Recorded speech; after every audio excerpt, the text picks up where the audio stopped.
after 5 days of a really awesome vacation, it's actually really nice to be back home. But while I was away, I did make some videos, and many thanks to all the people who did take some time to watch that. Thank you very much for your support. But my subscribers has gone down. This is important. You don't know the reason why. You can see here in the last 28 days, 128 has dropped. So a favor, please make sure that you are still subscribed. If you haven't, then just resubscribe. Sometimes the powers to be do a purge, and I'm getting purged at the moment. The title today, Three Gorges Dam in trouble. Let's do some of the basics first of all. I'm going to combine the weather with the latest levels of the Three Gorges so you can have a look for yourself.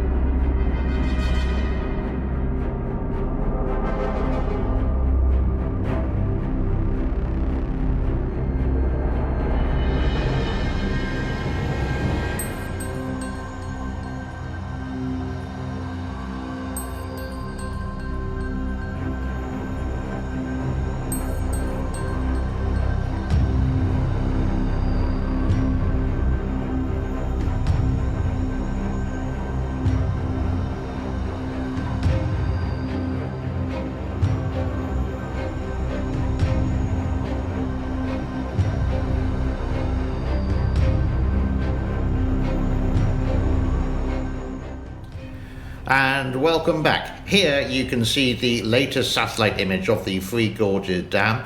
This is at a zoom of 500 meters. This is done by the Senetal Hub. I'm not too sure where Senetal comes from. Maybe it's Spain. But if anyone knows, please drop me a line with that one.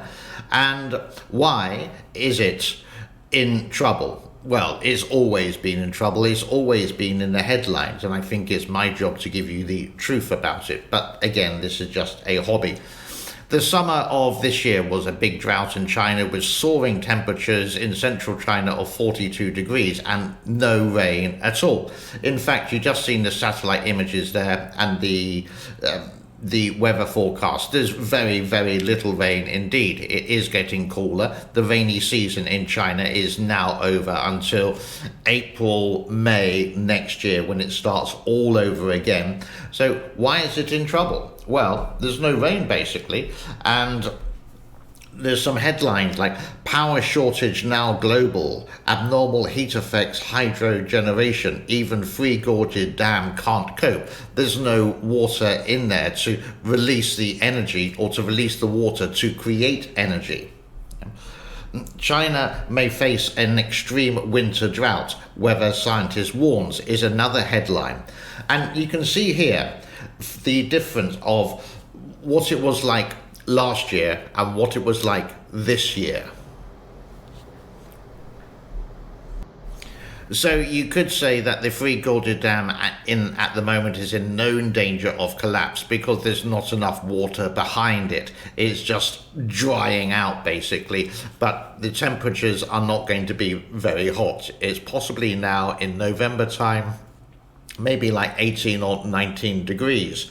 But what happens when dams do, and they do, collapse? I have covered this before, maybe because of poor maintenance, because of a overspill, because there's a flood, maybe because there's a drought and then all the concrete dries up, it's not humid enough, etc., etc. The list goes on. And you would say that the Chinese people before, they were very proud of the Three Gorges Dam, making it the largest hydropower dam in the world back in the early part of this century. But now I would say people are a little bit more worried about it, especially people in places just 40 kilometers away. If there's anything that's going to happen, they're going to feel the brunt of it. So you would hope there is, like in Phuket, for example, a evacuation plan if something happens, and again in Wuhan. But Yingchang, again, 40 kilometers away, would need a bigger, a faster one, and they would need warning. I hope the CPC or the CCP does that. Here are some images of real dams from around the world that have collapsed over a period of time. You could say, let's just say just for sake of the no argument, over the last 60 or 70 years.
Now, what's happened with Pickle? This is an old video. I know many people have been asking about my cats. They are fine. It was really nice yesterday when I came home and I called out Tokyo's name and he came running down the stairs with his tail in the air and just like buzzed around my legs until I picked him up and he had the biggest purr. And it's a nice feeling. Pickle, last week she did have her injections. I think we videoed that and she is doing fine. She is just a bag of beans. She's non-stop. It's hardly that she sleeps. And we're trying to train her not to bite people's hands, etc. But very difficult because she's so playful and wants to play. And when you do pick her up, she just gives a big buzz as well. So everything is fine there. I do have a video a little bit later today, not too sure when, maybe tomorrow, related to Pickle. And I do have another video related to my Bangkok Airways review, the airline, the company that I took. Quite expensive. I managed to get a web promotion, but if you paid like the cheapest seat, it's just not value for money. That's coming up, I think that's coming up tomorrow morning my time, so it's going to be like later either on Monday today or I'm getting really confused. Anyhow, how do you find out about it? All my videos are posted on Twitter, and also hit the notifications, hit all of it, and make sure your subscription is there. That brings us to a close on Monday, the 7th of November 2022. Once again, it's really nice to be back. Any donations to the Pickle Foundation would be absolutely epic. In January, I think, January or February time, she's going to go for the which is rather expensive in this country, so we're trying to save up for that. And thank you to all. Be good, be well, and I will say cheerio.